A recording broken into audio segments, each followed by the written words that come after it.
La blague, c'est quoi? C'est que quelqu'un est allé chercher un emploi dans une grosse structure.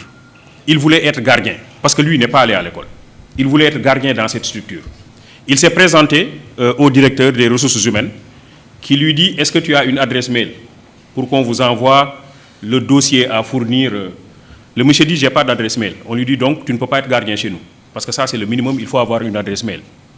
Le monsieur part et en rentrant, il voulait acheter une barre de cigarettes et il a vu qu'il n'avait pas de boutique sur toute la ruelle. Dit, ça c'est une idée pour moi, je vais commencer par une petite table et je vais vendre des barres de cigarettes. Il commence par cette affaire qui marche bien. Après, il vend des journaux. Après, des crédits téléphoniques. Après, il installe une boutique. Et après, il a un grand domaine commercial. Et un master en comptabilité est venu le voir pour être recruté dans son entreprise. Alors, et le monsieur lui dit, moi, je suis titulaire d'un master en comptabilité, je veux être recruté dans ton entreprise. Je veux que tu me donnes ton adresse mail. Et comme ça, une fois à la maison, je t'envoie tout mon dossier dans ton adresse mail, dans ta boîte mail. Et le monsieur lui dit, j'ai pas d'adresse mail. Il dit, toi, tu n'as pas d'adresse mail et tu es propriétaire de ce grand domaine commercial. Si tu avais une adresse mail, tu serais le plus grand opérateur économique du monde.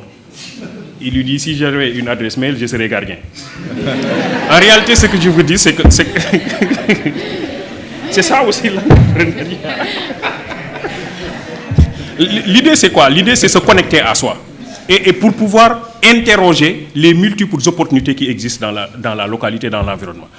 Nous avons un système de formation qui nous déconnecte de notre environnement et qui nous déconnecte de nous-mêmes. Parce que justement, l'école que nous avons héritée de la colonisation développe des curricula qui ne nous réconcilient pas toujours avec nous-mêmes. Et qui, pire, développe un complexe d'infériorité par rapport à l'autre. M. Diop parlait tantôt du benchmarking pour aller chercher chez les autres des choses qu'ils font et qui ne sont pas toujours adaptées à nos propres problèmes. En réalité, c'est cela aussi, c'est ce complexe d'infériorité. Les autres font